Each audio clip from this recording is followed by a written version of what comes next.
שר האוצר אמר, הוא לא מעניין מלאכותית, כי זה לא כלכלה חופשית, ואסור לבחור תחומים, זה חוסר הבנה מוחלטת של המציאות. בינה מלאכותית זה אירוע תשתיתי, זה כמו לשים כבישים, זה כמו לשים רכבות. חשמל. זה חשמל, זה תשתית. בוא נניח שהיום נוחתים בישראל 5 מיליון חייזרים, והם יותר אמינים ויותר חכמים ויותר זריזים, והם לא יודעים לקחת הפסקות לא לפיפי ולא לאוכל, והם לא רוצים סיבוס, והם מתנדבים לעבוד בחינם. או ב-80 שקל לחודש. או ב-80 שקל לחודש, קיבלתי. מחר בבוקר יש 5 מיליון מועסקים בישראל פחות או יותר, כולם מובטלים. ככה צריך לתפוס את המעבר לבינה מלאכותית. טוב, הרבה אנשים נחשפו לכל ענייני ה-AI, האם אנחנו עוד כמה שנים נעבוד, האם אנחנו לא נעבוד, האם זה בעצם כמו מהפכות תעשייתיות קודמות. בשביל לברר את העניין הזה יש איתנו שניים, אחד דניאל שרייבר, מנכ"ל ומייסד למונייד. בוקר טוב. בוקר טוב. תזכה לספר על למונייד ועל מה היא בעצם עושה חוץ מלימונדה. ומייקל משקיע ב-AI, בלמונייד ובעוד פרויקטים אחרים, בטח אתם מכירים אותו מפודקאסטים קודמים. מייקל אייזנברג, שלום. בוקר טוב, תמיר. בוקר טוב. אז אנחנו ניתן את זכות הדיבור דבר ראשון לדניאל. תספרנו ככה על החברה ובכלל על הנאום, נקרא לזה בלהות שהיה במרכז טאוב. מצד אחד אתה נוקט באיזה גישה שאומרת תהיה פה מהפכה רבתי, לא כמו מהפכה תעשייתית, ואולי זה יוביל אותנו דווקא לא רק למקומות טובים. כן, בהלה אולי מלשון שוקינג או ספרייזים, לא בהכרח מלשון זה שזה יהיה משהו גרוע. יכול להיות שזה גם חזון אחרית הימים שחכמי ישראל דיברו עליו לאורך הרבה דורות, אבל בלמונייד אנחנו הקמנו חברה ב-2015, מייקל האמת שידך ביני לבין השותף שלי, אז הוא איתנו מתחילת הדרך, והחברה מוכרת ביטוח, יש לנו כ2.5 מיליון לקוחות, בארצות הברית בעיקר, אבל גם באירופה, ומיום הקמתה החברה הוקמה על תשתית של בינה מלאכותית. אז מהיום הראשון יש לנו AI מאיה, שזאת מאיה צ'אטבוט, ואפשר ממנה ורק ממנה לקנות ביטוח. אז כמעט כל הפוליסות שלנו נמכרות ככה על ידי צ'אטבוטים. ומה שיותר קשה זה שגם התביעות, שזה כבר תהליכים הרבה יותר מורכבים, רובם משולמות ללא מגע יד אדם, תוך שניות מספר על ידי בינה מלאכותית, ואחוזי האוטומיזציה בחברה הולכים וגדלים כך שנתיים האחרונות למשל החברה גדלה בצורה משמעותית, אנחנו גדלנו, היקף המחירות וכולי גדל בכ-50%, אבל כוח האדם הלך וקטן. אז אנחנו רואים במיקרוקוזם אצלנו, שככל שהבינה מלאכותית מתחזקת, והיא מתחזקת מאוד בשנים האחרונות, ככה התלות שלנו בבני אדם, גם לתהליכים מורכבים יחסית, הולכת וקטנה. באמת מה היה, מה שסיפרת, המחירה דרך צ'אטבוט, זה לא איזה משהו מאוד חדש, אם אני זוכר נכון, גם לפני נגיד 5 שנים, היית יכול לקנות דברים דרך איזה דף נחיתה, שאתה ממלא את הפרטים, ולא? כן, כן, זה היה לפני 10 שנים, אבל כן, המחירה זה תהליך, כמו שאמרתי, יחסית פשוט. גם אותו היינו חייבים סוכנים עד לפני לא כל כך הרבה שנים, אבל גם תהליכים הרבה יותר מורכבים. למשל, אנחנו מוכרים ביטוח חיות מחמד, ביטוח בריאות. אתה מקבל מהווטרינר מסמך עב כרס שמסביר את כל המחלות שהיה לכלב או לחתול וכו'.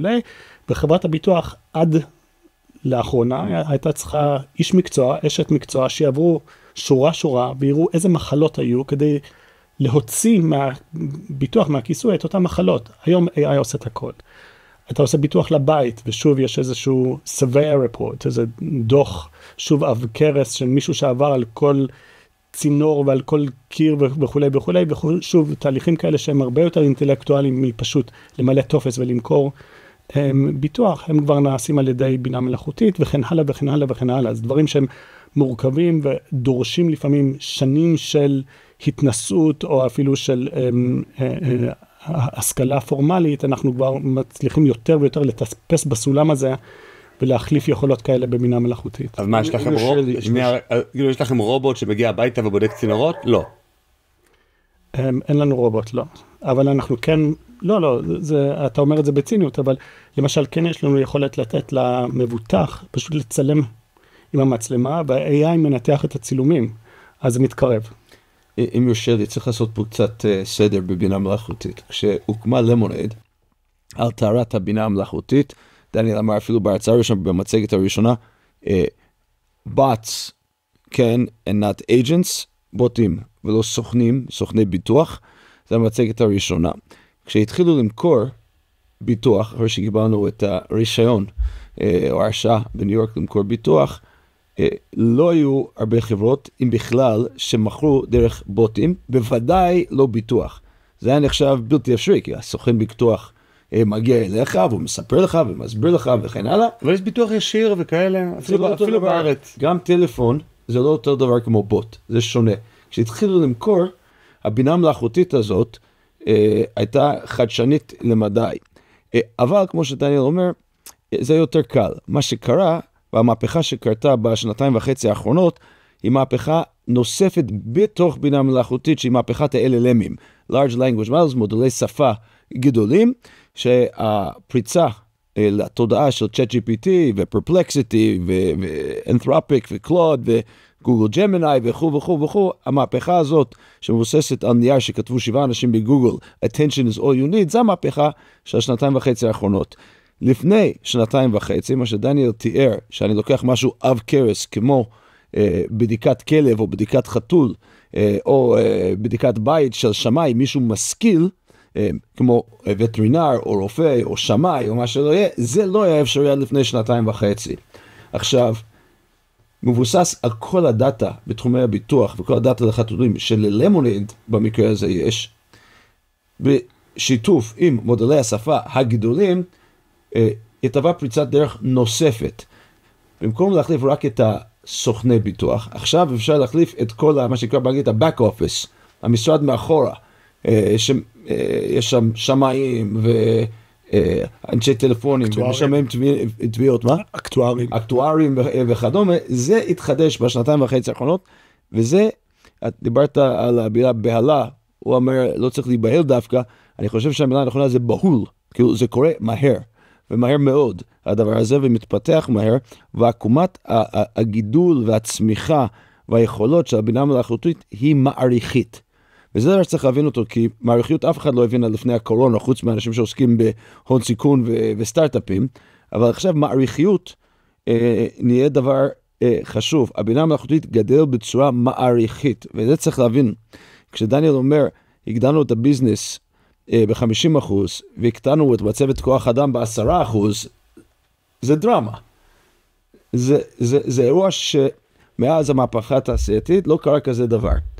וכל המקצועות האלה, שאנשים משלמים על התוארים שלהם מאות ואלפי דולרים, לא רק שקלים, מאות אלפי דולרים ושקלים, לאט לאט הבינה המלאכותית מכרסם בהם, וזה צריך להבין.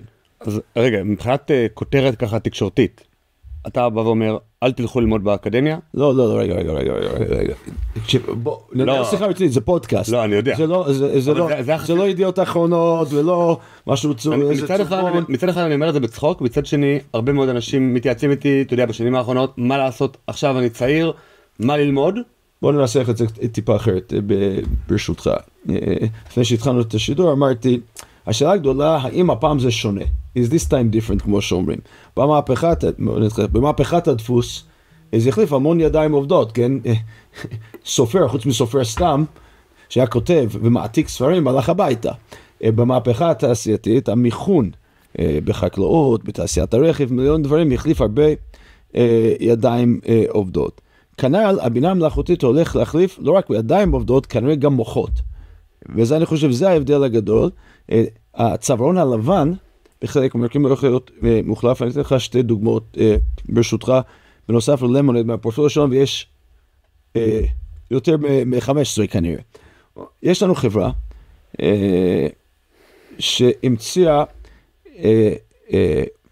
רואה חשבון ומנהל חשבונות לתעשיית האי-קומרס, תעשיית המחירות המקוונות בארצות הברית. זה עושה את הכל, כולל איסוף החשבונות עד הגשת דוח המס, אוקיי? עשרות רבות של אחוזים של לקוחות של החברה כבר פיתרו את מנהל החשבונות או מנהלת החשבונות ואת הרואה חשבון. וזה הכל אוטומטי. יש לנו עוד חברה בתחום עריכת הדין, אגב חברות בנייה ספציפית, ומצליחה עם עורך דין אחד ביוטה, שמשם יש רישיון שאפשר לשרת את כל 50 המדינות שבארצות הברית, ואם טראמפ יצליח להרחיב את ארצות הברית לגרינלנד, וכאן אולי 52 מדינות גם כן, והיא מצליחה להוריד את עלויות עורכי דין בעשרות רבות של האחוזים, כי הצריכה של עורך דין הולכת ופוחתת. עכשיו, הבינה המלאכותית עושה שני דברים במקביל. אחד, היא מעצימה אנשים, זאת אומרת, עורך דין מוצלח יכול לעשות הרבה יותר. נבל רביקנט כתב לפני כמה ימים, אני חושב שהוא צודק, לאנשים עם human agency, זאת אומרת, רצון להתקדם ולצלוח עצמאית, אנחנו בתקופה חלומית, כי בן אדם אחד יכול להקים חברה, להכניס מיליוני דולרים בשנה, בלי עובדים, רק עם בוטים. זה דבר אחד. הדבר השני הוא שיש לא מעט משרות שהן מאוימות לחלוטין על ידי בינה מלאכותית. אני חושב שלרוב בהתחלה זה יהיה back office, מה שדניאל מתאר, אנשים שמשלמי תביעות וכן הלאה, ואקטוארים וכדומה, אבל זה יגיע גם לאנשי הצווארון הלבן באחוזים. אני לא יודע כמה בדיוק, אבל זה קורה מהר. צריך להבין את זה. בהרצאה שלך במרכז טאוב, דניאל, שנשים אותה גם בתיאור הפרק, אז אתה תיארת את זה שזה לא רק יחליף אנשי צווארון לבן, כמו שמייקל אומר, אלא שזה יחליף גם בעצם את העבודות, נקרא לזה השחורות, עבודות בנייה, ניקיון הבית ודברים כאלה. ואני שואל, היה לי רובוט כזה, אתה יודע, שמנקה את הבית ב-2019, ויש לי עכשיו רובוט יותר מתקדם, שעלה פי 3, והוא עדיין נתקע בכל מיני שטויות, והוא עדיין לא משלים את התוכנית ניקיון שלו, ועדיין הרבה מאוד, השיפור שלו, בוא נגיד, הוא לא מעריכי, כמו שמייקל אומר, ואתה אומר אפילו עוד יותר ממייקל, זה לא רק מעריכי, אלא זה מהפכה בסדרי גודל הרבה יותר גדולה. מעריכי זה גדול. אקספוננציאלי, כשמשהו מכפיל את עצמו כל במקרה הזה 6 חודשים, זה תעצומות שקשה אפילו לתפוס אותם, אבל ההתמקדות שלי פחות ברובוטיקה, אבל אני אשיב לך על הרובוטיקה תכף. אני מסכים עם כל מילה שמייקל אמר, אני רוצה לחלץ מזה איזושהי אמירה קצת יותר אבסטרקטית. אני לא יודע לזהות, לא אמפירית ולא תיאורטית, שום פעולה בעלת ערך במקום העבודה שאפשר לעשות עם ניורונים שרצים במוח אדם, שאי אפשר לעשות בניורונים שרצים על סיליקון. 0. אפשר לדבר על המשמעויות הפילוסופית שבעניין, ומה זה אומר על תודעה ו-consciousness וכל הדברים האלה, נושאים שמרתקים אותי, אבל בהקשר של תעסוקה הם לא רלוונטיים. אנחנו לא משלמים לבני אדם כדי להרגיש דברים, אנחנו משלמים לבני אדם כדי לעשות פעולות מסוימות. ואני מחלץ מזה משהו, שכבה אחת פחות אבסטרקטית, ואמרתי אותה גם בטאוב, וזה שכל פעולה שאפשר לעשות בזום, כל עבודה, כל משרה שאפשר לעשות בזום, AI יעשה יותר טוב, יותר מהיר, באיכות יותר טובה, בעלות אפסית לעומת, וזה דברים שהם לא רק דברים שחורים, זה עורכי דין, וזה רואי חשבון, וזה אנשי שיווק, וכן הלאה וכן הלאה וכן הלאה וכן הלאה. אני בינתיים לא מזהה לזה סוף. אני חושב שמייקל זיהה משהו מאוד חשוב, שזה רצון. אני כן מתקשה עם השאלה, מה הבנים שלי בגילי האוניברסיטה, מה לייעץ להם ללמוד. אני חושב שזו שאלה קשה מאוד, אין לי תשובת בית ספר לזה, יש לי תשובות לא טובות, אם תרצה נדבר עליהם בהמשך, אבל אני חושב שהם לדחוף צעירים לדברים יזמיים, לא בהכרח בהייטק, זה יכול להיות במגזר השלישי, זה יכול להיות בפוליטיקה, אבל צעירים שיוזמים ודוחפים דברים, יהיו במצב הרבה יותר טוב מאלה שמתמקצעים באיזושהי יכולת מסוימת, וזה בדיוק ההופכי של איך שהאקדמיה שלנו היום עובדת. האקדמיה היום דוחפת אותנו להתמקצות יותר ויותר, לדעת יותר ויותר על פחות ופחות. ואני חושב שדווקא הרב תחומיות, היכולת להקיש דבר מתוך דבר, היכולת לדחוף ולהבין אנשים בתהליכים, הם הולך להיות יחסית חסין. אבל אין לי ספק, לא, זה לא נכון, יש לי ספק.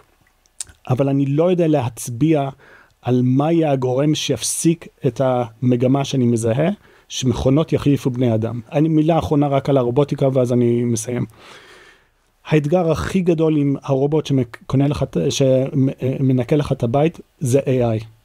זה לא מכניקה. הוא בכלל מחובר לרשת? אני לא יודע איזה רובוט יש לך, אני לא נכנס לזה, אבל אני אומר לך אמירה יותר, אני חושב חשובה, וזה שלגרום ליד לעשות ככה, או לעשות ספונג'ה, זה לא בעיה מכנית ככה, זה בעיה של לזהות באיזה מקום אני נמצא, מה חשוב, האם לפגוע בדבר הזה או לא, זה ילד ולא חתול, את זה אני צריך להרים לפני שאני מנקה מתחת, זה בעיה אינטלקטואלית עם כל המוזרות שבעניין, ולא בעיה מכנית. ככל ש-AI תתקדם, אתה תראה בפיגור של 2-3, שהרובוטיקה תהיה בעקבותיו. זאת אומרת, נגיד, אם שוב אנחנו הולכים לפופוליזם, אז אפשר לחכות עם קניית הרובוט ולחכות לעוד 2 לקנות משהו שהוא כבר באמת עוזרת בית 24/7 משרה מלאה. זה 2 או 4 או 5, זה בטווחי זמן שרלוונטיים. אילון מאסק אומר שעד שנת 28 יהיה מיליוני humanoid robots, רובוטים שנראים כמו בני אדם, לא יודע אם הוא צודק או לא צודק. תוסיף 10 שנים. תוסיף 10 שנים, תוריד סדר גודל, זה עדיין הרבה. וזה יחליף חלק מהדברים. אהלן, אני ממש מצטער על ההפרעה באמצע הפודקאסט, אבל ממש חשוב לי שתשמעו דקה אחת מה שיש לי לומר. כמו שכולם יודעים, על המשמעות הוא פודקאסט עצמאי שאיננו נתמך על ידי שום גוף אחר מלבדכם, המאזינים. אין מאחורינו איזה ערוץ מסחרי או קרן כזאת או אחרת שמממנים אותנו, ואתם היחידים שיכולים להמשיך להחזיק אותנו באוויר. בלי עזרה שלכם לא נוכל להמשיך להחזיק את הפודקאסט לאורך זמן. אוקיי, תמיר, איך אני יכול לעזור? שמח מאוד ששאלתם.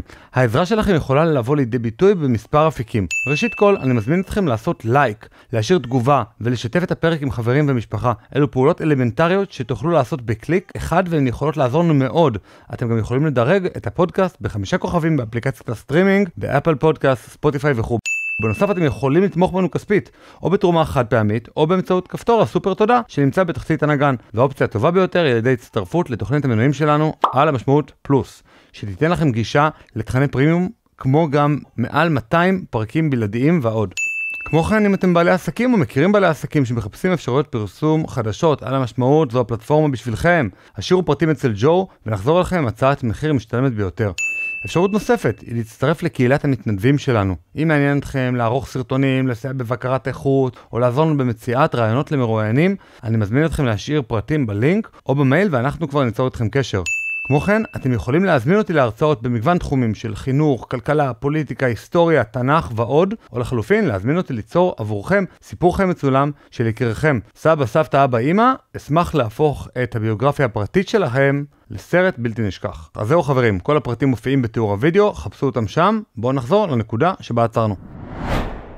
במענה לשאלתך, אני חושב שכדאי ללמוד פילוסופיה דווקא, כי אני חושב שזה רב תחומי, זה חשיבה מופשטת, ושוב אני חושב שהשאלה הגדולה בבינה מלאכותית, האם זה יתרון בפריון, או אם זה מחליף טוטלי, ואולי איפה שיש פער ביני לבין דניאל, הוא חושב שהפעם זה שונה לחלוטין, ואני לא בטוח. כלומר, הוא טוטלי, אתה אומר זה מהפכה תעשייתית 2. כן, אני כן חושב שהתקופת הסתגלות תהיה ארוכה, כן, ואנחנו יכולים לראות אבטלה יחסית גדולה לעשורים שלפנינו, אבל אני חושב שבני אדם הם מסתגלים בסופו של דבר, ואנחנו נמצא דברים. בספרים שלי כבר לפני כמה שנים כתבתי מה שדניאל אמר עכשיו, ואני רוצה להוסיף קומה עליו.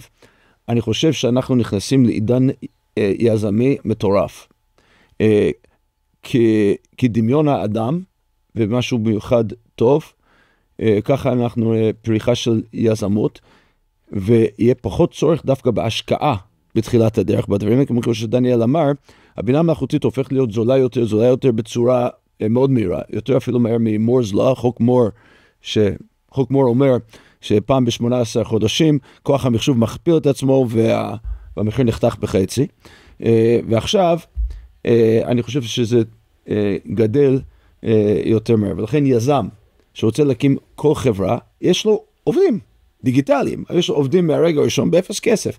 אני משלם היום $20 לפרפלקסיטי, $20 לצ'אט GPT, ו$20 לגוגל אני חושב, זה השלישי, ואני מפעיל מיליון דברים. אתמול תרגמתי פוסט שלי שהיה ויראלי אתמול בעברית, ראיתי שהתרגום של גוגל טרנסלייט באנגלית בטוויטר הוא גרוע, פשוט הכנסתי לצ'אט GPT, אני אעשה לו אדפטציה טיפה, חסך לי $1,000 ואני לא יודע, 10 שעות. אבל אולי באמת בוא ננסה רגע לרדת לקרקע לאנשים שעכשיו נגיד זה השיחת AI הראשונה שהם נותנים לה צ'אנס ואומרים אוקיי, אבל אז אתה מתכתב עם כל מיני צ'אטים, נחמד, תרגום גוגל גם היה נגיד לפני 3 שנים ברמה די גבוהה, ברמה נמוכה לדעתי, אבל בסדר. לא, אני אומר, אבל ברמה שמישהו יכול להסתדר נגיד כאילו בלי אנגלית.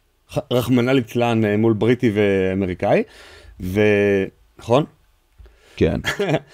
מה השוני? אני חושב ששנינו טובה, אבל שלא נשמע יותר טוב. אתה מדבר על כל מיני צ'אטים וזה, ואיך זה מחליף עובדים, אז אני יכול לשאול אותו, נגיד איזה שאלות כדאי לשאול את דניאל שרייבר ואת מייקל, אוקיי, so what? בואו נתחיל בכמה דוגמאות. אני כותב ספרים בעברית, ואני משתמש במתרגם לאנגלית. תרגום עולה $10,000.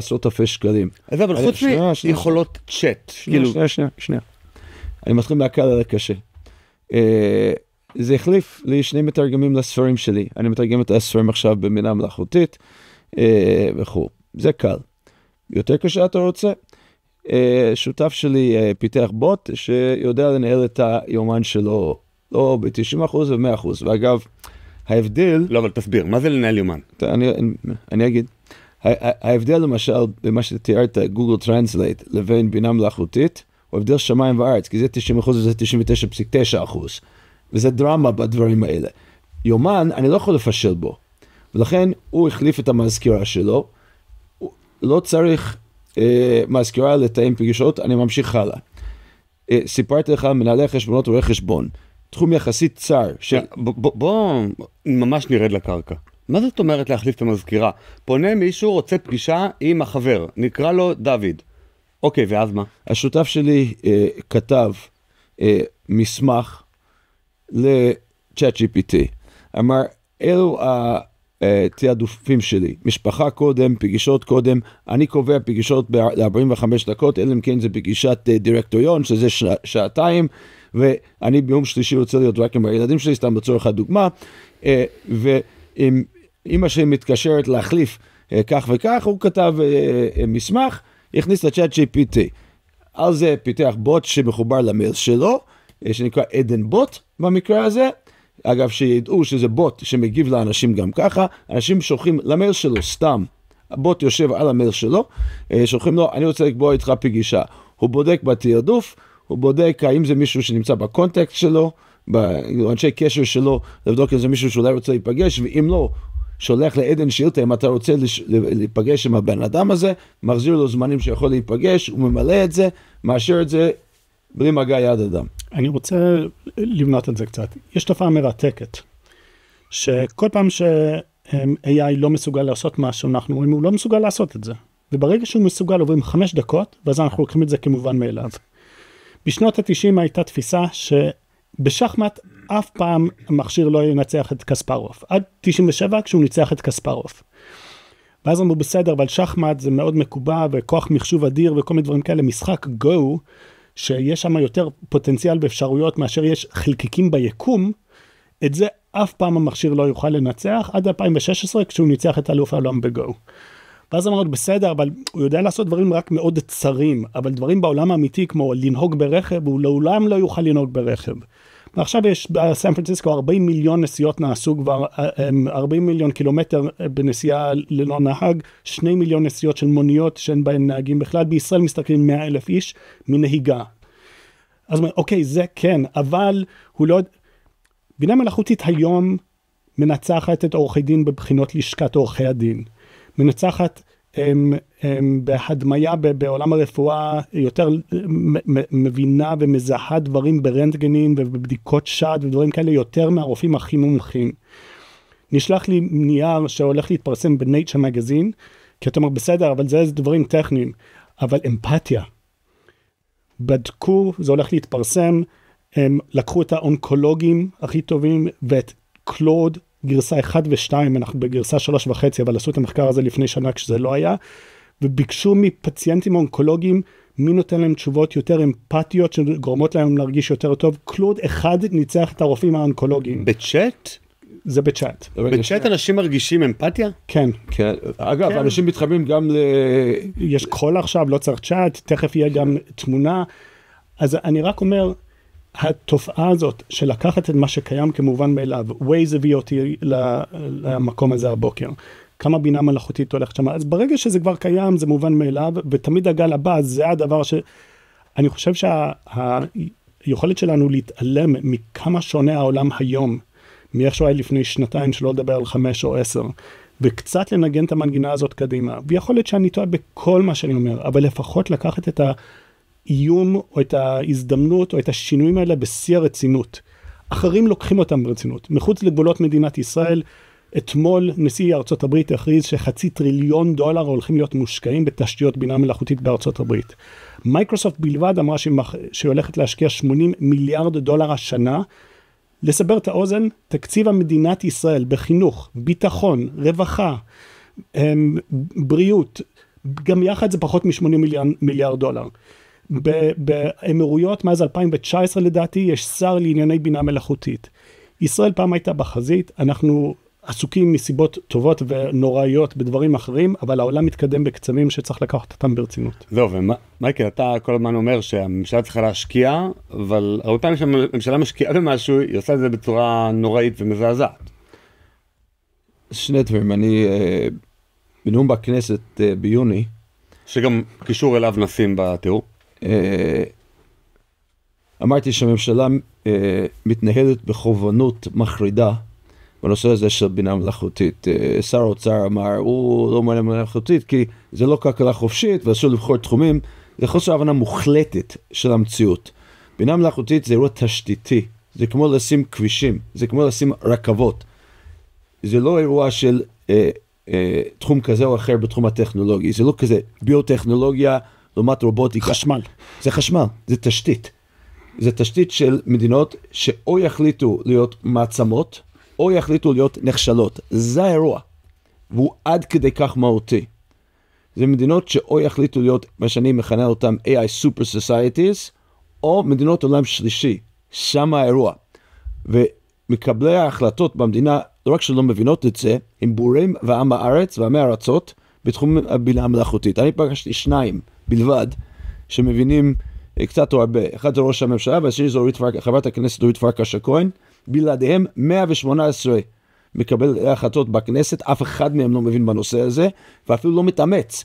יש שר בינה מלאכותית, יש דירקטיבה של ממשלת האמירויות להתעסק ולהיות מוביל בסעודיה אותו דבר. בארצות הברית אותו דבר. טראמפ הביא צר, דיוויד סאקס, חבר שלי, של קריפטו ובינה מלאכותית, ואנחנו לא באירוע.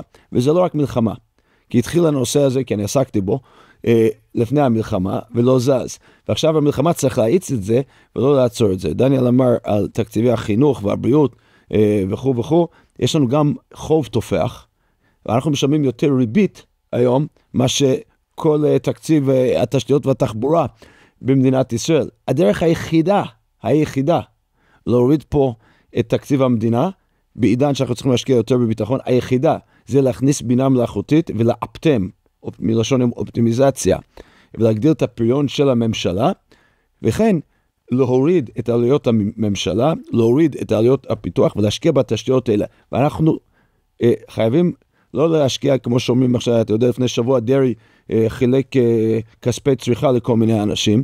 זה השקעה בצריכה שיוצרת אינפלציה. השקעה בבינה מלאכותית זה דיפלציוני, והוא יוריד פה את עלות יוקר המחיה, הוא יוריד פה את המיסים, הוא יוריד פה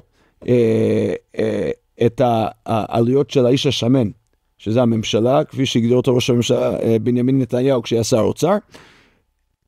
זה הפתרון היחיד, ולכן צריך להשקיע בזה, וזה לא תשתיתי שדורש השקעה מסיבית. אני מדבר איתך על $1 מיליארד עכשיו, אתמול. האמת, עד הדברים האלה שאמרת, אז אני כאילו שומע ואומר, רגע, מה הבעיה של מייקל אייזנברג להשתמש בלפטופ שלו בשביל לתרגם ספרים? מה צריך השקעה של הממשלה בתשתיות של בינה מלאכותית? מה מפריע לך לעבוד עם הלפטופ באמצעות כל הצ'אטים שאתה עובד איתם? יפה, כשדניאל אומר מה תשתית בזה כאילו? דניאל אומר שמייקרוסופט הולך להשקיע $80 מיליארד בתשתיות בינה מלאכותית, זה כולל בעצם 2.5 דברים. אחד, חשמל. צריך המון חשמל להריץ הנוירונים האלה. נוירונים דיגיטליים, העלות שלהם לעומת המוח האנושי הוא חשמל. ואין לנו מספיק חשמל לאירוע הזה, ולא רק זה, מי שעוקב. חייבים להריץ את זה בארץ, את השרתים, את ה... כן, מכמה סיבות. אחד מהם סיבות סוברניות.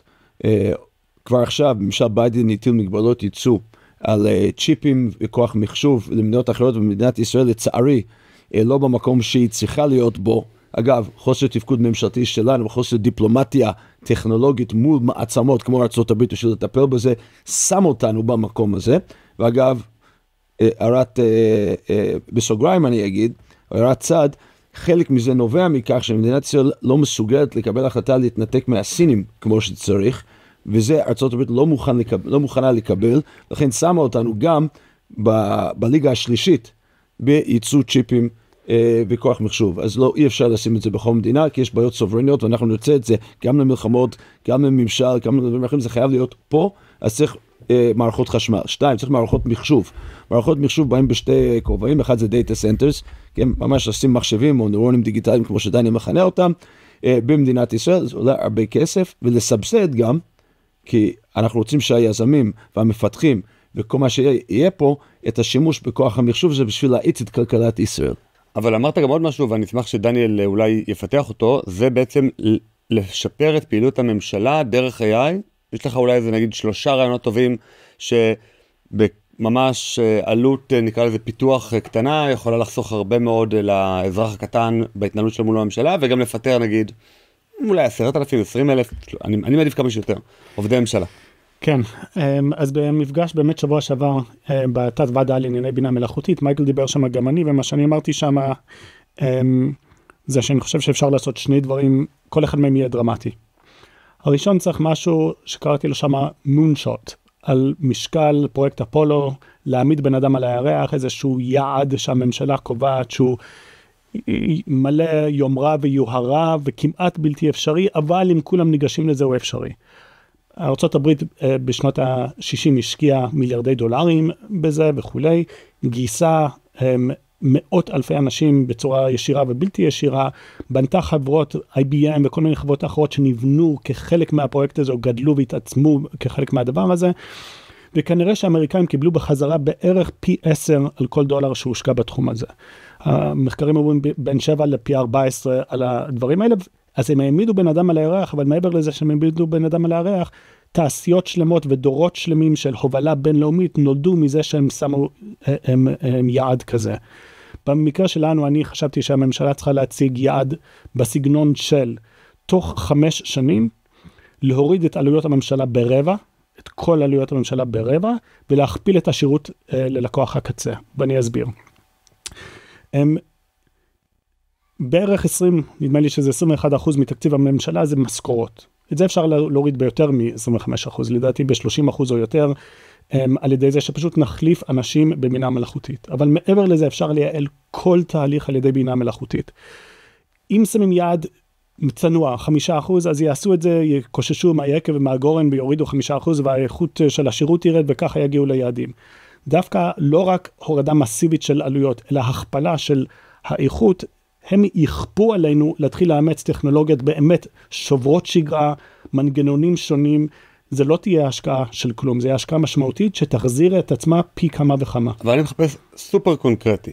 אני יכול לתת לך דוגמה מתחום שהכי יקר לליבי, זה התחום של רישיונות נשק, שהיום יש פקיד שבא ויושב ובודק את המסמכים, האם אתה גר בכתובת הזאת, האם הגשת חשבוניות, האם אתה בן 27 או שירת את השירות בצבא, מה אורך השירות הצבאי, זה דבר שגם בלי בינה מלאכותית אפשר לעשות היום. לא תמיר, תיקח ברצינות את מה שאמרתי על זה שכל דבר שאפשר לעשות עם מוח אדם, אפשר לעשות עם AI. הפקיד שלך של נשק שזה קרוב ללבך, אותו או אותה אפשר להחליף בבינה מלאכותית חד משמעית, בלמונייד אנחנו עושים את זה כבר מזמן.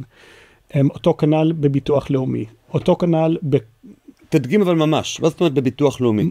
כשאתה ניגש לביטוח לאומי, נותנים לך טפסיאדה למלא, בן אדם יושב וקורא את הטפסיאדה, מקבל החלטה, יש פה עץ החלטות פשוט, שצריך להתקבל מיידית, ולא לאחר כמה שבועות. אתם עושים תוך 3 שניות, נכון? כן, זה בו זמנית פחות או יותר. וזה צריך להיות כשאתה הולך לקופת חולים, ושולחים אותך לצילום, ועשית צילום, ועכשיו אתה מחכה 10 ימי עבודה, שמישהו יסתכל על זה, עם טעויות ברמות פסיכיות. אתה צריך את כל הדברים האלה להחליף בבינה מלאכותית. זה מהפכה, זה יחסוך לכולנו המון כסף, וזה דיפלציוני, זה יוריד מחירים, זה יעלה את רמת השירות, וזה יפתור את הרבה מהבעיות שמייקל דיבר. אין מחלקה. לא בביטוח, לא בבריאות, לא ברווחה, לא בחינוך. נעשה עכשיו מחקר באפריקה, ילדים שם בבתי ספר שנתנו להם קצת בינה מלאכותית, ב6 שבועות למדו מה שלקח בדרך כלל 2 ללמד ילדים. בכל מקום אפשר לעשות קפיצות מאוד מאוד דרמטיות. אני אתן לך עוד כמה. יש בית ספר בארצות הברית שנקראת אלפא סקול. יש לדעתי 3 קמפוסים. הילדים לומדים את כל חומר הלימוד ב2 ביום. מתקדמים יותר מהר במתמטיקה, במדעים, באנגלית, כל מיני דברים. בשאר הם מפתחים מה שנקרא באנגלית life skills. כישורי חיים. כישורי חיים, ולומדים לעבוד בצוות, ובונים דברים, ומייצרים. המורים, שאגב זה חלק גדול מעלויות השכר, לא צריך את כולם. אני אומר בצער, אני יודע שאתה מורה. אבל, כבר לא. אבל ללמד פרונטלית לא צריך מורה, הוא צריך להיות חונך, וזה צריך פחות מהם. זה דוגמה מאוד קונקרטית. זו עוד דוגמה קונקרטית שקרוב לליבי, היתרי בנייה. עלויות הדיור במדינת ישראל אדירות מכמה וכמה סיבות. אחד, היתרי בנייה לוקחים המון זמן. אין שום בעיה בעולם שבינה מלאכותית תנפיק היתר בנייה תוך 10 דקות. זה יוריד גם את השוחד ואת הפרוילישטיק. זה יחליף מלא אנשים במועצות מקומיות, במועצות אזוריות, שבעיקר מה שהם עושים שם זה מעכבים תוכניות ולא מקדמים אותם. הבינה המלאכותית יודעת לקרוא אותם, להשוות מול הטאבה, להחזיר תשובה, היום, זה לא מחר, זה היום אפשר לעשות. תוכניות CAD אפילו. מה זה? CAD זה תכנון תלת-ממדי, אדריכלות ומיליון דברים אחרים. זה בינה מלאכותית, הוא מתקדם, הוא עוד לא שם, אבל יחסוך המון עבודה, בוודאי יכול לעבור על התוכניות. רוצה עוד דוגמאות? כן. אוקיי, מיסים. אוקיי, עכשיו הגענו לעידן שאפשר להגיש את דוחות מס בצורה דיגיטלית לפני שנה. אני אומר לך, לא צריך. אפשר לשרשר את הגשת הדוחות מהחשבונית הירוקה שיש למס הכנסה, בלי שזה ייגע במגע יד אדם בכלל. לא צריך. לא צריך. לא צריך בן אדם. פקודות המס במדינת ישראל שגם ככה מורכבות, אז המדינה מלאכותית אולי לא יודע לנהל את המשא ומתן כמו פקיד שומה, שצריך לגבות מיסים על הקווטה שלו, אבל הוא ידע להגיד לי כמה מס אני חייב, בלי מגע יד אדם. אני אוסיף שמאמץ כזה, קראתי לו מונשוט, אבל כל הדברים שאתם מדברים עליהם וכולי, לו הממשלה הייתה שמה יעד כזה, קודם כל כולנו היינו נהנים מזה, מן הסתם, מכל מיני סיבות, התקציבים וכולי וכולי, אבל מעבר לזה, זה היה כופה על הממשלה להוריד רגולציה שעכשיו חוסמת את הדברים האלה. החסם הכי גדול ליזם או יזמת בישראל לעשות חלק מהדברים האלה, זה שהרגולציה לא מאפשרת, ויותר קל לעזוב את הארץ וללכת לסינגפור, או ללונדון, או לדוביי, או לסן פרנסיסקו, ולהתקדם בכל מיני מקצועות כאלה מאשר בישראל. ושנית, הממשלה אין לה את היכולות שדיברנו עליהן.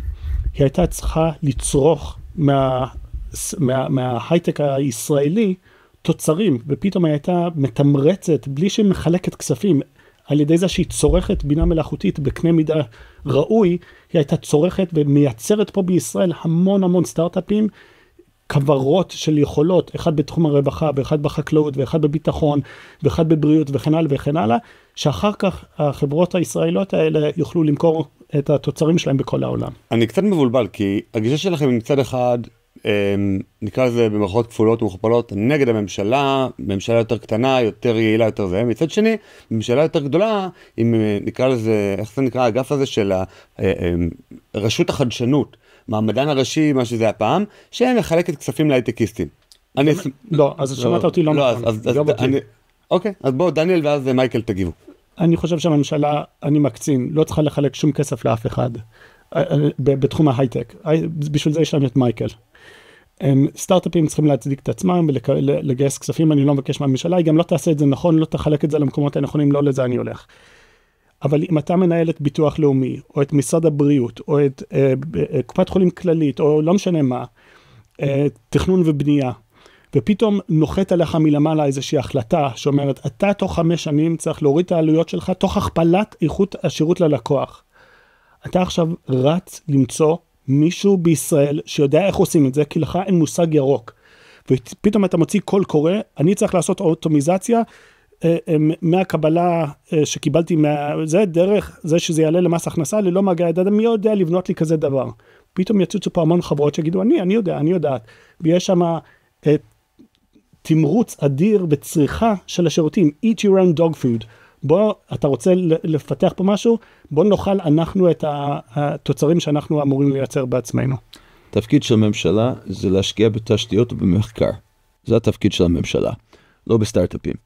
כשרשות החדשנות משקיעה בסטארט-אפים כי היא חושבת שיש קשר שוק, אני לא חושב שיש קשר שוק, אני יודע להשקיע טוב, אני חושב, יגידו המשקיעים שלי. אם זה נכון ויש מספיק משקיעים בארץ של זה. המדינה כן צריכה להפוך להיות משקיע, אבל משקיע בתשתיות. זה תפקידה, כי בתשתיות יש בעיה שאם אני אביא בן אדם פרטי, הוא לא יודע להשקיע בכביש. למה? כי זה צריך לשרת את הקומנס. מה? כביש 6? מה? אין בעיה, זה אותו דבר. מבחינתי, build operate שם, BOT. מבחינתי, BOT זה אותו דבר כמו שהממשלה משקיעה, כי היא הבטיחה בעצם תשואה למשקיעים, אבל מישהו אחר רוצה את הכסף, גם זה בסדר. אם הם רוצים לעשות BOT לדאטה סנטר, גם זה בסדר. אבל דאטה סנטר וחשמל וכן הלאה, זה הכל תשתיות. וזה מצריך כספי ממשלה לפתור את בעיית ה-commons, שזה בן אדם אחד לא יעשה את זה. commons מוצר ציבורי או... כן, לא יודע איך אומרים את זה בעברית. מוצר ציבורי, זה נקרא מוצר ציבורי. מוצר ציבורי. זה תפקידה של הממשלה. לא להשקיע בלמונייד או בפיינל לופ, זה לא תפקידה. אגב, אני נמצא באיזושהי חברה עכשיו שאנחנו השקענו, בה הקמנו אותה, אגב מונשוטס של דניאל, אנחנו רוצים ליצור פטרוכימיקלים בארץ, זאת אומרת, כימיקלים מבוססי נפט בארץ. למה? כי אנחנו רוצים להחליף את הפטרוכימיה. לחלוטין, את הפטרוליום, את הנפט, לחלוטין, חברה נקראת אור, הכרזנו עליו לפני שבוע, היא לוקחת פחמנים, וכמו מבראשית, מרכיבה אותם דרך תהליכים ביולוגיים לכדי כימיקלים, במקום לקחת נפט ולזקק אותו לכדי כימיקלים, אבל... אתה רוצה כאילו ליצור נגיד כאילו פלסטיק, לא מנפט אלא פחמנים. כאילו, אתה רוצה לברוא דברים. כן, בדיוק, לכן זה נקרא אור. ואני אומר להם יהיה אור. אור זה אנרגיה, לא רק, לא אור. בקיצור, באנו לרשות החדשנות, שהם אנשים טובים מאוד, ואתה מתחיל לדבר איתם, הם באו אלינו, ליתר דיוק, כן? רצו להשקיע, שנקים את זה פה וכן הלאה, כמות השלייקס ששמים לך, אלוהים ישמור.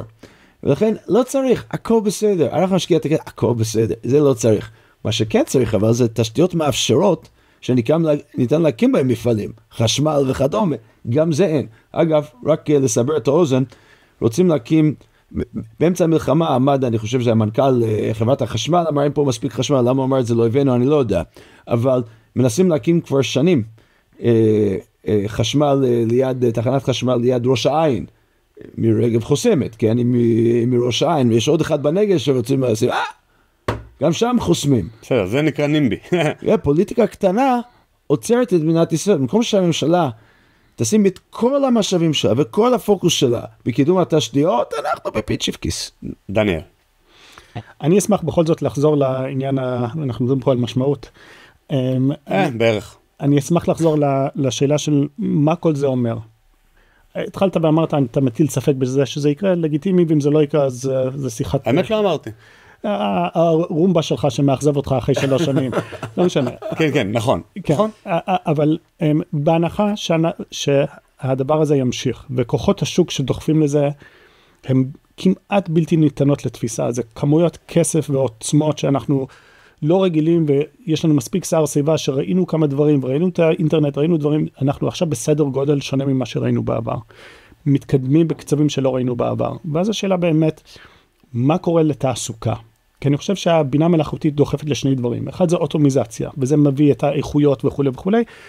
אוטומיזציה מגדילה את הייצור, וייצור מגדיל את השפע. ומזה נולד משהו נהדר. פתאום אפשר לעשות הרבה יותר עם אותם כמויות. דיברנו על הממשלה ואחרים וכו'. מצד שני, אוטומיזציה מחליפה בני אדם, והיא מייתרת ומפטרת, ולוקחת את המשכורת הנדרשת כדי לצרוך את כל הדברים הטובים האלה. ולכן יש לנו פה שני צידי המטבע של הבינה מלאכותית, כוחות מנוגדים, אחד דוחף להמון שפע על ידי אוטומיזציה, על ידי החלפת אנשים במכונות, והשני יכול, עלול, עשוי, אם לא נהיה זהירים, לקבץ את התל"ג, להקטין את התל"ג, בגלל שפתאום אנשים מפוטרים במשכורת עין. כאילו במילים אחרות, עולה עכשיו 10% מהכסף לתרגם את הספר של מייקל, ומצד שני זה עושה זה יותר מהר, לא המתרגם צריך לחכות לו נגיד 3, 4, 5 חודשים, ומצד שני... מצד שני אותו מתרגם שהוא השתמש בו לפני 2, עכשיו אין לו תעסוקה. ואז בעצם אין לו כסף לקנות כלום. לקנות מוצרי AI אפילו. הכל, פתאום המשכורת נעלמה. בכל תחום שאנחנו מדברים, אני רוצה לחלק ולחדד משהו. אנחנו יודעים למי ניתנה הנבואה. באופן כללי אני חושב שלנבא תהליכים כלכליים וסוציולוגיים זה באמת קשה עד בלתי אפשרי. לנבא תהליכים טכנולוגיים, הניסיון מלמד שהוא הרבה יותר בר ניבוי. מורס לואו ודברים כאלה הם חוקים לא פיזיולוגיים, אבל הם חוקים אמפיריים שמחזיקים עשרות בשנים. אחד מהעתידנים הכי חשובים אולי, ריי קרטס, הוא כתב ספר בשנות ה-90 ושם שם מספר תחזיות. הוא אמר שב-2015 יהיו רכבים אוטונומיים. הוא אמר שב-2010 משהו כזה יהיה משהו שנראה כמו טלפון חכם. הוא אמר שב-2029 בינה מלאכותית תשתווה לבני אדם. לפני 4 שנים כולם חשבו שהוא הזוי לגמרי וזה ייקח 50 שנה להגיע לשם. היום בדאבוס השבוע מדברים על זה שזה ייקח עוד 2 ב-2027 כנראה שכבר נהיה שם. המהלכים הטכנולוגיים קוראים, הם ברי חיזוי ברמה הרבה יותר גבוהה מהדברים האחרים. כמה זמן ייקח לבני אדם להגיב ואיך נגיב ומה נעשה כתגובה וכמה נפטר מהר וכמה נאמץ מהר, זו שאלה שאני לא מתיימר לענות עליה. היות שאני וגם מייקל, גם אבא וגם סבא, ואכפת לנו לא רק ממה שיקרה בעוד 2 אלא גם מה שיקרה בעוד 20 שנה, בטווחי זמן האלה בין 2 ל-20 שנה יקרו פה דברים מאוד מאוד מאוד דרמטיים בהקשר הזה, וראוי שניתן עליהם את הדעת ונתכונן לזה. ביל גייטס. זהו, ומייקל, אני רוצה גם לסגר את הדיון, אתה יותר מתון מדניאל. ביל גייטס פעם אמר שאנשים מעריכים ביתר שינויים טכנולוגיים של 2 הקרובות, ומעריכים בחסר את השינויים הטכנולוגיים והשפעתם בעשור הקרוב. ואני חושב שהוא צדק וצודק. ואני חושב שאותו דבר נכון לגבי בינה מלאכותית, רק שצריך לקצר את 10 שנים ל5 שנים כנראה. וזה קורה, זה 1. 2, אתמול בלילה אני ראיתי שיחה עם הבת שלי שהיא בכיתה י"ב, שהיא משתמשת בצ'אט GPT. אגב, קניתי לכל הילדים שלי מנוי בצ'אט GPT, כי הם צריכים להתנסות. כי צריך להתחכך עם הדברים האלה, ואם יש עצה אחת לכל הורה שנמצא פה, תוציאו את $20 לחודש, תקנה מנוי צ'אט GPT, שהילדים שלכם יכולים להתנסות. מה הבעיה בחינמי? סתם לעצה צרכנית? מה הבעיה בחינמי? הבעיה בחינמי הוא שהוא לא המודל הכי מפותח, ולכן יהיה יתרונות לאנשים אחרים מולך, כי יש שם את המודל הכי מפותח והכי מתקדם, ואתה רוצה להתנסות את הדברים הכי חדשניים, וחבל על $80 בחודש, שזה יכול להפוך להיות השקעה עם תשואה עודפת לילדים. אז אשתי חזרה ללמד, עכשיו היא מלמדת באיזו תוכנית בהימלפאר, באחד אומרים בהימלפאר, ואמר, אין טעם לבדוק את העבודות שכותבים הילדים, הרי הם ממילא משתמשים בבינה מלאכותית וצ'אט GPT לייצר את זה. אז מה הם עושים שם? אומרים לתלמידים, אתם צריכים לתת הרצאה ולהגן על הנייר, על העבודה שהגשתם. כי זה מראה הבנה. ואני שאמרתי לבת שלי אתמול בלילה, אני חושב שהנושא הוא חשיבה ביקורתית. כי הבינה מלאכותית הוא קצת שבלונה, ומה שילד צריך לפתח היום, הוא חשיבה ביקורתית מול הבינה המלאכותית. אגב, זה נכון, ככל שאנחנו רואים סרטונים, אם זה אמיתי או אם זה פייק. כשאנחנו רואים תמונות, אם זה אמיתי או אם זה פייק. הדבר הכי חשוב, אגב, לדעתי, לימוד גמרא מלמדת, הוא חשיבה ביקורתית. ואני חושב למה דיברת על פילוסופיה לפני זה, לדעתי המוצר הכי נדיר בעוד עשור יהיה חשיבה ביקורתית.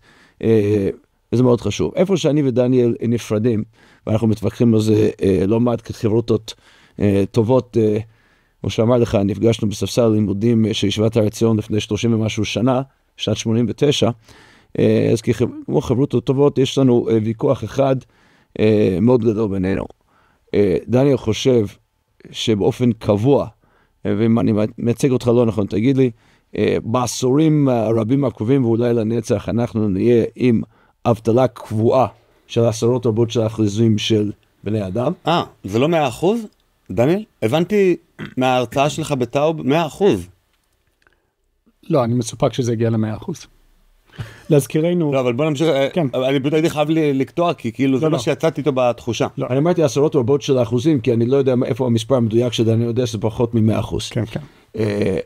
ואני חושב שבני אדם הם מסתגלנים, ולכן מתישהו, בעוד 10, 2, 3, אנחנו נחזור לתעסוקה אחרת, אבל תעסוקה של בני אדם, כי אני חושב שכחלק מהמשמעות של בני אדם זה עבודה, אני חושב שזה מופיע בתורה, 6 ימים תעבוד ועשית כל מלאכתך, הפרוטסטנטים אומרים את זה בצורה מאוד טובה, גם ג'ון קלווין אומר את זה, הרב סולובייצ'יק וכן הלאה, ואני חושב שבני אדם חייבים לעבוד. מה עיקרי עבודה?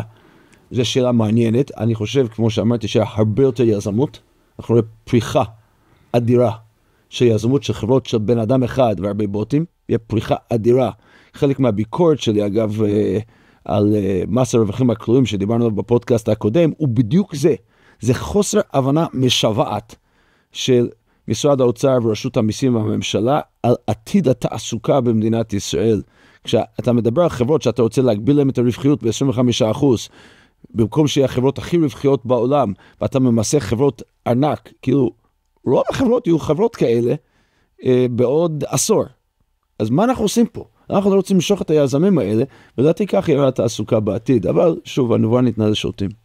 יש פה איזשהו משהו מאוד מאוד מעניין. אתה בעצם בא ואומר, בוא נמשוך את החברות לישראל על ידי המיסים הכי נמוכים. ובהרצאה שלך, דניאל, אתה אמרת שאנחנו נצטרך כנראה לתת לכולם Universal Basic Income. זאת אומרת, לתת לכולם איזושהי... בעברית הכנסה בסיסית לכל. לתת איזושהי קצבה שהיא מספיק טובה בשביל לא לגבוע ברעב, או בשביל אפילו לנהל אורח חיים כזה, נקרא לזה נורמלי, המוצרים יהיו מאוד מאוד זולים. בשביל ה-UBC הזה, UBI, נכון. צריך מיסים. אז אם דניאל יוריד מיסים ויביא את החברות לפה, אבל לא יהיה מיסים בעצם בשביל לשלם את ה-UBI הזה, אז מה אנחנו עושים? כאילו בסוף החברות האלה יכולות לשבת גם בקיימן, ולשלם 0.5% מס, איך נגבה מיסים? איך נשלם לכל המובטלים האלה? כן, כמה מובטלים יהיו אני לא בטוח, ואין לי ספק שאנחנו נמצא דרך להשיג את עצמנו. היום הרבה דברים שנחשבים לעבודה, כולל being a podcaster, וללמוד באוניברסיטה תואר שני בהיסטוריית האינקה, ולשבת וללמוד גמרא כל היום. יש לנו כל מיני דברים שהיום אנחנו חושבים עליהם כמשהו שמגיע לך כסף עבורם, ופעם לפני 100 שנה היו לועגים לעצם הרעיון שזה נקרא עבודה. מה, אני ליצן החצר, זה עבודה. לא באמת, בידור זה עבודה. אין בעיה, באמת כנראה שאנשים יתעסקו במשהו, והלוואי שכך וטוב שכך, ואין אדם מת עלה בתוך הבטלה, וצריך למצוא, ומי שאין לו מלאכה לעשות כשעולה את הגמרא מה יעשה, ויונה שימצא חצר או שדה חרוב וחרבה וילך ויטפל בו.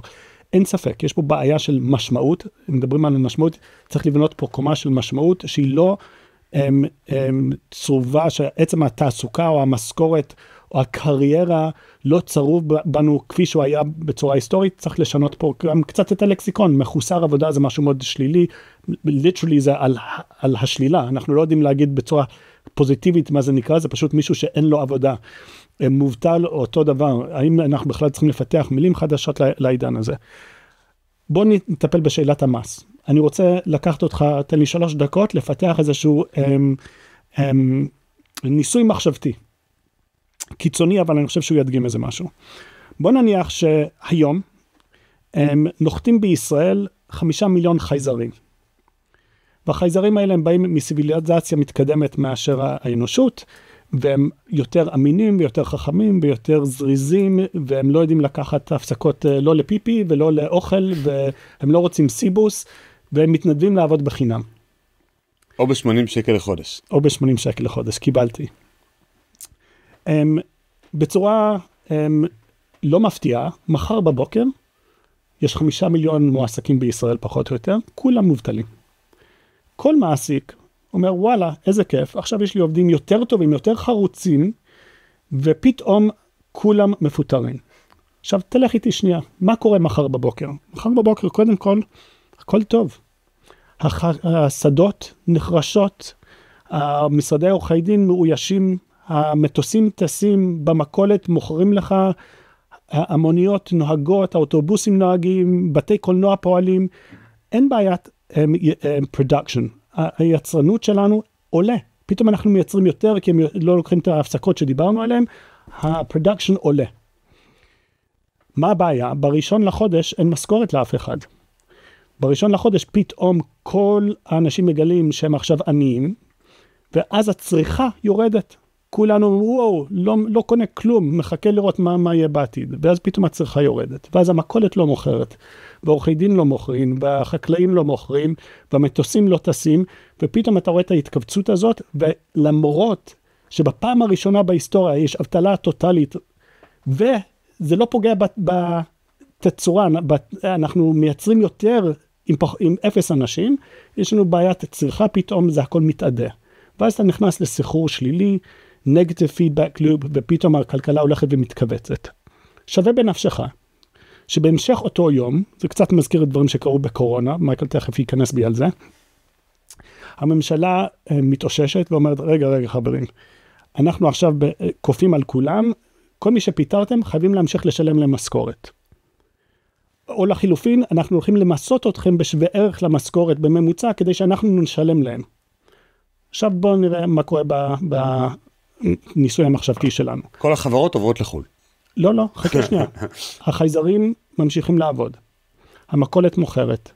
המטוסים טסים, משרדי עורכי דין פועלים, ורמת הצריכה לא יורדת, כי פתאום לכל האנשים יש משכורת. מה קורה לחברות? הם יותר או פחות רווחים ממה שהם היו שלשום, הם יותר רווחים.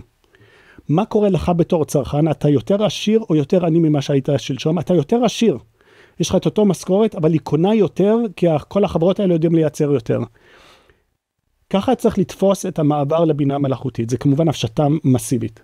אבל אני דווקא הולך לקיצון, להראות שאפילו אם ביום אחד 100% מהתעשייה הייתה מוחלפת על ידי בינה מלאכותית, זה לא כופה עלינו שיהיה רע מבחינה פיננסית. אני חושב הקומה השנייה של מה יהיה על המשמעות ומה נעשה עם הפנאי, היא שאלה נכונה שנצטרך להתמודד איתה. אבל שים לב למשהו אחד. כמו באיזה סרט דיזני, כל הטוב הזה, כל השפע הזה, כל האוצר הזה מתעדה, אם לא מחלקים אותו. עם כל הטוב הזה, הממשלה לא כופה שכולנו נקבל משכורת, אלא 5 יזמים, נוסח אילון מאסק, מקבלים את הכסף הזה וכולנו מובטלים, אז כל הכלכלה מתכווצת ורע לכולם. אם מאידך, איכשהו אנחנו יודעים לחלק את כל הטוב הזה לכולם, אז טוב לכולם.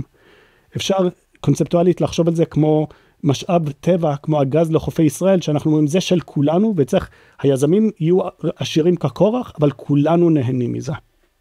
אבל שוב, יש פה בעיה אחת, זה שהחברות האלה יכולות לזוז למקום אחר. בעצם החזון שאתה מתאר הוא חזון שמחייב איזה World Economic Forum שמשווה את המס בכל העולם. השם ישמור מה-World Economic Forum. אני יודע, לא, אז אני אומר, רחמנא ליצלן כמובן, ארגון שהוא נגד החירות האנושית, והוא בסוף בעד להפוך את כולנו לסוג של עבדים כאלה, ועם שליטה שלהם, ועם המון אג'נדות בעייתיות. יש יותר מבעיה אחת במה שאמרתי, זה הפשטה מסיבית, ואתה באמת צודק שאחד הדברים שנצטרך להתמודד איתם זה הפן הבינלאומי, מה שאני אומר עובד במערכת סגורה, לא במערכת פתוחה, מדינות אחרות יעברו דברים דומים, יש המון בעיות. כל מה שאני מנסה להדגים פה, ואני גם את זה דיברתי שם בטאוב, אנשים מסיבות ברורות חושבים שברגע שבינה מלאכותית מחליפים אנשים, זה לוקח אותם למקום דיסטופי. אני מנסה להדגים לך בניסוי המחשבתי הזה, שמסיבה כלכליות אינהרנטיות, עם מדיניות נכונה, זה יכול להיות חזון אחרית הימים. הרמב"ם בכמה מקומות מדבר את אותם הימים, מה יקרה בימות המשיח, והרמב"ם שאהב את המלאכה יותר מכל אחד. דיבר על זה שדווקא באותם הימים, בעמל מועט, נוכל להשיג את כל מבוקשנו, והשפע ישפע, והכל יהיה טוב, ונהיה פנויים לדברים אחרים. ואני אומר, יש אפשרות שבימינו, ואם לא בימינו, אז בימי הילדים שלנו, באמת ובתמים, החזון של אחרית הימים הזה יתממש, ויש סיכון שבדיוק ההופכי שלו יקרה. וההבדל בין עולם שבו האוטופיה מתממש, לבין העולם שבו הדיסטופיה מתממש, הוא לא האם המכונות יחליפו אותנו, או האם אנחנו נעבוד או לא. גם באוטופיה אנשים לא עובדים. ההבדל הוא האם המכונות עובדות עבורנו, שזה אוטופיה, או רק הם במקומנו, וזה כבר דיסטופיה. זהו, מייקל, אני רוצה שתגיב, ואני רוצה גם לצטט את הרמב"ם שציטטת, אז ממש המילים הן מדברות יותר חזק מכל דבר, אבל מייקל תגיב בינתיים. אני ודניאל מסכימים על דבר אחד, וחוקים על כמה דברים כאן. אחד, אנחנו מסכימים שההחלטות חשובות של הממשלה, של המדינה, הן קריטיות לאירוע הזה, ושוב, לצערי אף אחד לא עוסק בזה, הן בצורה עניינית חדה, וצריך פה החלטות. 2, אני חושב שהניסוי המחשבתי שעושה דניאל הוא קריטי לאירוע. כי זה מותח אותנו לקיצון לחשוב על ההזדמנויות ועל הסכנות. הבעיה היא שזה לא קורה ביום אחד, ואני לפחות חושב שבגלל תגובות הממשלה שכנראה יקרו, כמו שהוא הזכיר בקורונה, כשפיזרו פה כסף בלי מחשבה וגרמו לאינפלציה, מה שיקרה פה כנראה הוא בדיוק אותו דבר. כספי צריכה כמו אריה דרעי, למיניהם, שיגרמו ליותר אינפלציה, הרבה לפני שהפריון או היעילות יגיע ויוריד פה את המחירים. וזה לצערי, אני חושב, יעשו פה ההפך ממה שנדרש. וחלק מזה נובע מכך שלא משקיעים היום בתשתיות, אז כל השפע הזה וכל הורדת או ההשפעה דיפלציונית לא יכול לקרות. וזה אגב רשלנות ממשלתית שיעלה בחיי אדם, אני רוצה להגיד את זה פשוטו כמשמעו, יעלה בעוני, וזה רשלנות, צריך לשלם על זה מחיר. וזה אחד. הדבר השני, איפה שאנחנו מסכימים אני חושב, הוא שכל שיטת המיסוי יצטרך להשתנות. למה? רוב ההכנסות של מדינת ישראל היום הוא ממס ההכנסה, ואגב דווקא מאנשים עם פריון גבוה יחסית, הייטקיסטים, עורכי דין וכן הלאה. אני חושב שמס הכנסה בעתיד תרד. כי למה? כי אני צריך פחות עורכי דין לאותה כמות העבודה, אני צריך לדוגמה כנראה פחות מתכנתים לאותה כמות העבודה, למרות שאני חושב שיותר מתכנתים, it doesn't matter, הפריון יעלה. לכן שיטת המיסוי יצטרך להשתנות. לעניות דעתי, אתה רוצה למסות משאב מוגבל, ולא משאב שנמצא בשפע. ולדעתי המשאב המוגבל במדינת ישראל זה קרקע. הוא מאוד מאוד מוגבל. ולכן, אם אני הייתי ראש רשות המיסים, הייתי מנסה לשנות פה את השיטה בצורה דרמטית. כי אנשים עשירים, יש להם נטייה לקנות נדל"ן. זה מה שקורה. ולבנות יותר. ואני חושב שאנחנו צריכים לעבור שיטה שחלק לא מבוטל מהמיסים שלנו יגיעו מנדל"ן. שלא עובר לקיימן איילנדס. מה? שקשה להעביר אותו לקיימן איילנדס. שקשה להעביר אותו לקיימן איילנדס, ודווקא בכל מה שקשור למשיכת יזמים לפה, ויצירת גן עדן לבינה מלאכותית, ולהשתמש בבינה מלאכותית, כל זה צריך להוריד פה את המיסים, כי מי שמחולל את השינויים אלו יזמים, בין הם של חברה של בן אדם אחד, או 50 אנשים, או 5,000 אנשים. ואת זה, המשאב שאנחנו חייבים אותו פה, זה יזמים. כן, הכנתי איזה מסמך על כלכלה יהודית ב-2018, ואמרתי שזה כבר אז תקף, ואני אקריא ואפשר לדבר על זה. אמנם ימות המשיח הוא זמן שתשוב המלכות לישראל ויחזרו לארץ ישראל, ויהיה אותו המלך גדול מאוד, ובית מלכותו בציון יגדל שמו, וזכרו יהיה מלוא הגויים, יותר מן המלך ושלמה. וישלימו איתו כל האומות, ויעבדו כל הארצות, לצדקו הגדול ולנפלאות שיהיו על ידו. וכל מי שיקום עליו יעבדהו השם יתעלה וימסור אותו בידו, וכל פסוקי המקרא מעידים על הצלחתו והצלחתנו עמו. ולא ישתנה במציאות שום דבר ממה שהוא עתה, אלא שהמלכות תחזור לישראל. וזה לשון החכמים, אין בין העולם הזה לימות המשיח, אלא שיעבוד מלכויות בלבד. ואז פה הקטע שדניאל ציטט, ויהיו בימיו עשירים ואביונים, גיבורים וחלשים באופן יחסי, אבל באותם הימים יהיה נקל מאוד על בני האדם למצוא מחייתם, עד שבעמל מועט שיעמול אדם יגיע לתועלת גדולה. למה אני חושב שזה כבר לפני נגיד 10 שנים או אפילו לפני 50 שנים? כי בעצם יצאנו מהמלכודת המלטוסיאנית. בימי הרמב"ם לא היה דבר כזה שיש מישהו שמוליד 7 ילדים וכולם חיים וכולם מגיעים לבגרות וכל הנכדים, ויש לו נכדים מכל הילדים, ואין תקופת רעב כל כך גדולה שפשוט מחזירה את גודל האוכלוסייה לגודל שהייתה לפני 200, 300 ו-400 שנה. אתה מכיר את זה, ואני חושב שבן גוריון היה המשיח. לא. אדם סמית. אדם סמית. דניאל? כן, תראה, הרמב"ם מדהים בכל קנה מידה, וזה שהוא חשב על הדברים האלה מתוך כפירה במושג שישתנה טבע. ואיכשהו אנחנו נגיע לזה בלי שהטבע ישתנה, בימינו אנחנו רואים איך הדבר הזה אפשרי, אבל אני לא יודע מה עלה לו בראש בכלל, כי הוא באמת חשב שהעולם כמנהגו נוהג, ובכל זאת, עולם לא כמנהגו נוהג, זה שינוי דרמטי. ו-AI מממש את זה, ואני מתלהב מזה, אני לא מונע מהרמב"ם, אני חסיד שלו, אבל אני לא מונע מהרמב"ם, ואם הרמב"ם לא היה כותב את זה, הייתי אומר את אותם הדברים. אבל הנקודה שאני מנסה לשים עליה זרקור, זה שאם אנחנו לא רוצים, ואני יודע שמייקל הוא בן רבים ובצדק, שלא רוצים להיות ממונעים מפחד, בוא נהיה ממונעים מחזון.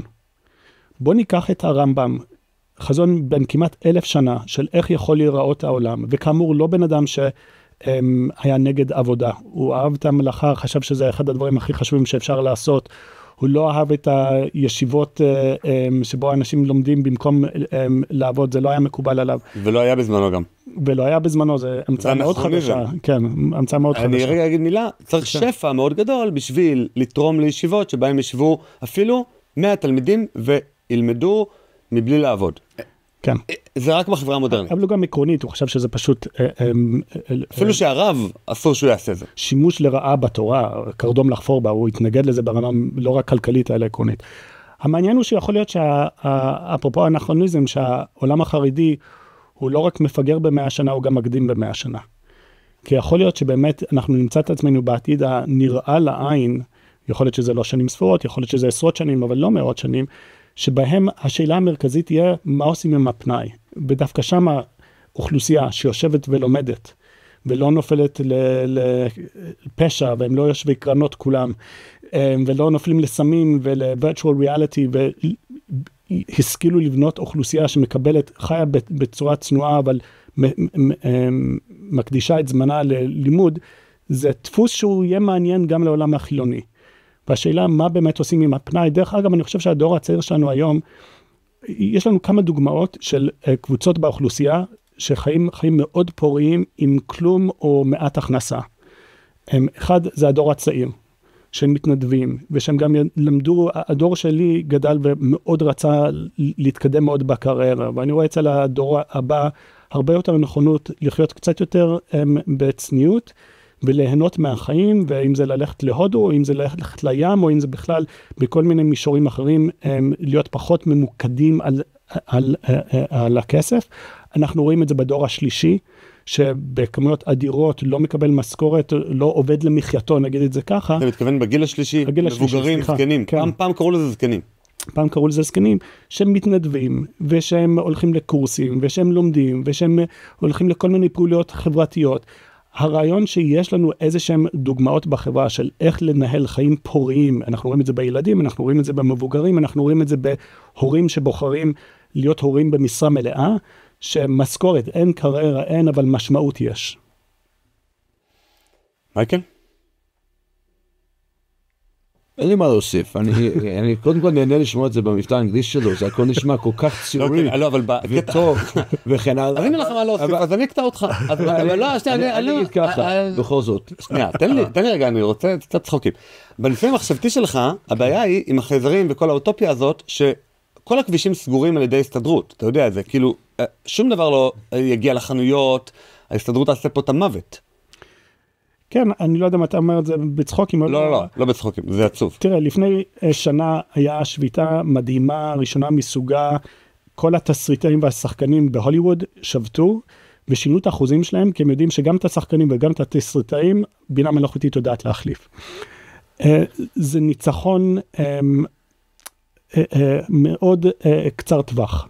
ניצחון פירוז שם. כן, כי מה יקרה? כל הכבוד להם. אז בהוליווד, יעסיקו אנשים. עכשיו בסיליקון ואלי או בירושלים עיר הקודש, יקום איזה חברת סטארט-אפ, שיגיד אני הולך להוציא סרטים באלפית מחיר, ואני הולך להוציא 100 סרטים בשבוע, ובוא נראה אותם, ותחזור בעוד X שנים, ובהוליווד כבר לא יהיה תעשיית סרטים. אז כן, אפשר להילחם בדברים האלה, אנחנו רואים את זה בארץ, אין אובר, שלא לדבר על מכוניות אוטונומיות, ובמקומות אחרים יש. הדברים האלה מעכבים, והם פוגעים לטווח הארוך הם עוזרים בטווח הקצר, אבל פוגעים בטווח הארוך. הנה, אז הרמת למייקל. אני חושב שזה אולי אחד הנושאים הגדולים. הפוליטיקאים נבחרים על טווח קצר, אבל האירוע הזה הוא אירוע לטווח ארוך. הוא הזכיר כבר את זה שאין פה אובר, אין פה שדה ניסוי למכוניות אוטונומיות, אין שום סיבה שבעולם שוויימו, שהמונית האוטונומית או המכונית האוטונומית של גוגל בסן פרנסיסקו לא יעבוד בארץ, אנחנו מדינה קטנה. הטכנולוגיה מפותחת בירושלים. חלק מהטכנולוגיה מפותחת בירושלים. מובילאיי, אנחנו עושים פה כל כך בפרסום סמוי, הפרק בשיתוף ווייז, הפרק בשיתוף מובילאיי, הפרק בשיתוף למונייד, הפרק בשיתוף לא יודע, כמה הזכרנו כבר, ChatGPT הגרסה לא חינמית. אבל בינה מלאכותית אתה לא יכול להתפרנס מזה, רק החייזרים. אז ואנחנו צריכים הנהגה ומנהיגים שיודעים לחשוב לטווח ארוך, וזה קשה כשיש בחירות. כל שנתיים, 3, 4, ושוב, נהגי המוניות וההסתדרות כמו שהזכרת. אבל מה שיקרה פה, אני אומר בצער רב וביגון קודר, ולי זה מדינת הרווחה הולכת לקרוס פה. היא גם ככה קורסת באירופה כבר, ובארצות הברית אילן מאסק מזהיר מזה, החובות תופחים במקומות האלה, הריביות אוכלות אותם כריביות גבוהות, יש אינפלציה, ואין כסף ולא יהיה כסף, לשלם את מדינת הרווחה, לדעתי אגב, זה לאוכלוסיות שלא משרתות ולא עובדות, במקרה של ישראל, ובאירופה זה בעיה יותר גדולה, כי אין ילודה, ולכן אין. לכן אנחנו נצטרך גם ככה, לעבור פה שינוי דרמטי בשיטת המיסוי, בשנת מדינת הרווחה, אם בכלל יצליח להחזיק מעמד. אני לא גם מבין מה אתה אומר. אתה אומר צריך לבטל את מדינת הרווחה, או להעצים אותה? אני אומר, בנתיב שהוא נמצא, הוא קורס. 100%. מה זה הנתיב שהוא נמצא? אני מוכן להגיד 100%. למה שנבוא ניתן לשוטים? מה הנתיב שהוא נמצא ומה הנתיב הנכון? הנתיב שמדינת הרווחה נמצאת באירופה למשל, הוא המדינות בחובות מטורפים, יחסי חוב תוצר מטורפים, צרפת, אנגליה, אין צעירים במדינות האלה, חוץ ממהגרים שהביאו ממדינות אין ילודה. אסלאמיות, אין צמיחה דמוגרפית, וגם יש שם ניוון טכנולוגי דרמטי. מי שמסתכל מה שקורה בגרמניה, מבין שבגלל שאין חדשנות, כל התעשיות שם מתנוונות, ולכן גם האבטלה תגיע, ואוטומציה יגיע, כי זה יגיע מרובוטים עכשיו, הולך להיות שם בעיה גדולה, ולכן הנתיב שהוא נמצא, מדינת הרווחה קורסת באירופה.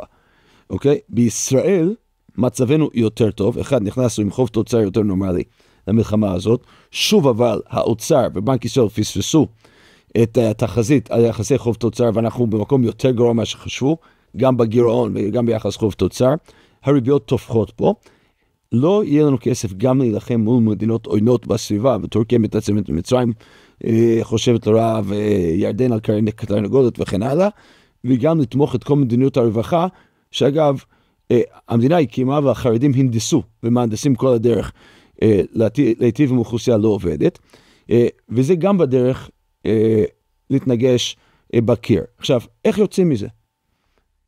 הדרך היחידה שאני רואה, נכון לעכשיו, היא התייעלות ממשלתית דרמטית. זאת אומרת, אנחנו חייבים, בשביל להחזיר את החוב שנתנו למלחמה ושניטול למלחמות הבאות, בשביל לטפל בגיל השלישי, למרות שיש לנו ילודה גבוהה, וחלק מהילודה בפריון מאוד מאוד מאוד נמוך. הדרך היחידה שאני רואה היום, זה שימוש ומינוף טכנולוגיה, במיוחד בינה מלאכותית, לשפר פה את הפריון של השירות הציבורי, לשפר פה את השירות ללקוח או לאזרח,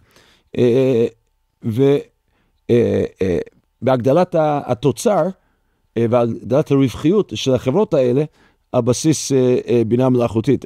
לצערי, מה שאנחנו עושים זה ההפך. אני אתן גם דוגמה שישמע לך פיקנטריה, אבל היא אמיתית. אתה יודע, בכל מיני חוקים, יש היום החרגה שלא עושים את זה ב100% דיגיטלית. למה?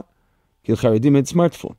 עכשיו, אנחנו לא יכולים להשלות לעצמנו את הדבר הזה, כי זה מוריד את היעילות הממשלתית. זה מוריד את היכולת שלנו להשתמש בבינה מלאכותית לשפר את השירות, להוריד את העלויות. אי אפשר להשלות את זה. זה לא פיקנטריה. זה אמיתית, זה חוסר מעוף וחזון, וחוסר הבנה של העתיד. לצערי, את זה אנחנו חיים. אבל לא, שוב, אני אומר, מה שלא יקרה בחזון, כמו שדניאל מצפה, יקרה מכוח המציאות, וזה הולך לקרות. אז נראה לי השאלה הכי קשה לשניכם, כי היא שאלה סוג של אישית.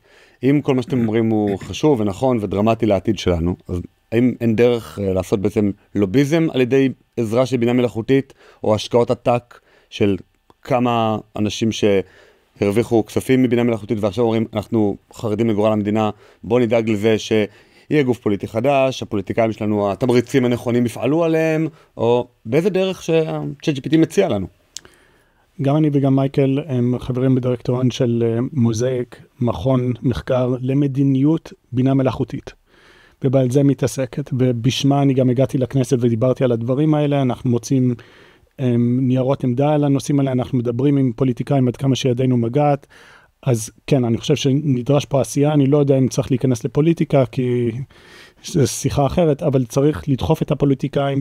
מייקל אמר לפני כן, לדעתי באמת בשדרה הראשונה של הניהול של המדינה, נתניהו ובנט זה שני אנשים שמבינים מה זה בינה מלאכותית, הם ואין בלתם בשדרת ראשי ממשלה הפוטנציאליים, ביבי עסוק בדברים אחרים, בנט כרגע גם, ושאר האנשים שהם אנשים ראויים ונרצינים וכו' וכו', לא באים מהעולמות האלה, לא חווים אותם, לא מבינים אותם לעומק, אז כן, צריך לעזור. אגב, פגשתי בוושינגטון ביום ראשון בערב את הפודקאסטר לקס פרידמן, הוא מהפודקאסט המרוקאים, אחד הדברים שהוא אמר לי, שראש הממשלה נתניהו הוא בין המנהיגים היחידים, והוא דיבר איתו, זה גם בפודקאסט שמבינים בבינה מלאכותית. אני אגיד משהו קטן על נתניהו, לא עוזר לי שהוא מבין בכל כך הרבה דברים, ושהוא כזה גאון, אם הוא אין לו את הקרקטר בשביל להתמודד עם הדברים האלה, בסדר. ובשביל להוביל את השינויים. אני איתך, הוא צריך לקבל החלטות, ולצערי... הוא עד עכשיו דחיין ב10 שנים האחרונות, דוחה את כל הבעיות, שהוא מבין. אז השמיים נגדו היא עוד יותר גדולה. אני לא צריך לשכנע שלפני 2, 3, 4 צריך לזוז על בינה מלאכותית, אני מול אנשי הממשלה, כולל ראש הממשלה בנושאים האלה, מעל 2. אותי לא צריך לשכנע, אבל הבנה זה לפחות קומה בסיסית, ולזה אין לרוב האנשים, לא רוב, לכמעט כולם שנמצאים בעמדות הנהגה היום במדינת ישראל. לשאלתך, תפקידה של הממשלה שוב, זה לפתור בעיות קומונס, בעיות של מוצר ציבורי. זה התפקיד שלה. וזה שתאסוף כמה אנשים עשירים לא יפתור את הבעיה הזאת. מה שקורה בארצות הברית אגב, שעוזר גם פה קצת, זה שחברות הגדולות, גוגל, מייקרוסופט, אפל, מטה, פייסבוק, אינווידיה וכן הלאה, משקיעים הון אדיר שם, אבל האמריקאים מבינים את זה, הם לא טיפשים. ולכן מנסים לגרום לכך שכל ההשקעה תהיה בארצות הברית. הביאו את מסאיושי סן עכשיו, הביאו את השייך האמירתי הזה שהשקיעו $20 מיליארד בדאטה סנטר. הם מבינים מזה שיש להם יתרון. אנחנו בלי תעוזה, יוזמה, חוצפה, ולנסות להיות עמוד האש לפני המחנה, אנחנו לא נזכה בדבר הזה. עכשיו, אינווידיה, או איך שהוא קורא לזה לשר האוצר, נבידה, כן, לא מטופל פה כמו שצריך. הם מנסים להקים פה מחשב על, הכל לוקח יותר מדי זמן. הם רוצים להקים פה דאטה סנטרס בלי סוף, אי אפשר להוציא פה רישיונות, אין מספיק חשמל, אי אפשר למצוא מקומות מתחת לאדמה. זה אי אפשר לעבוד ככה. אי אפשר לעבוד ככה. צריך פה מקצר ביורוקרטיה, חבר שקורא לזה שורף חוקים, במילאל, שורף חוקים, כמו שיש ו"א, כן, ועדה לאנרגיה אטומית, שיודע לקצר פה תהליכים, אנחנו צריכים את זה לבינה מלאכותית. אנחנו צריכים ועדה לבינה מלאכותית, כמו שיש ועדה לאנרגיה אטומית, שיודעת לשרוף פה, לקצר פה תהליכים, להתעסק בחינוך ומיליון דברים אחרים. אני רוצה להוסיף משהו ולקשר את זה, כי זה נשמע, או שכן או שלא, קצת תרתי לי שני אנשי הייטק שמתעסקים באיזה משהו כזה, שיבוסם להם, בינתיים יש מלחמה בג'באליה וכו' וכו'. דברים. כל הדברים שחשובים לנו, בריאות, חינוך, ביטחון, תלויים בדבר הזה. הם במהפכות קודמות היו שהרוויחו, היו שהפסידו. בריטניה ניצחה, אבל לאפריקה לא היה כל כך טוב מהמהפכה התעשייתית. גם לא היה לה רע, אבל. היא לא התקדמה, אבל היא גם לא הלכה אחורה. לקחו איזה 13 מיליון מהאזרחים שלהם להיות עבדים בארצות הברית בשביל שדות הכותנה כדי להאכיל את המכונות בבריטניה.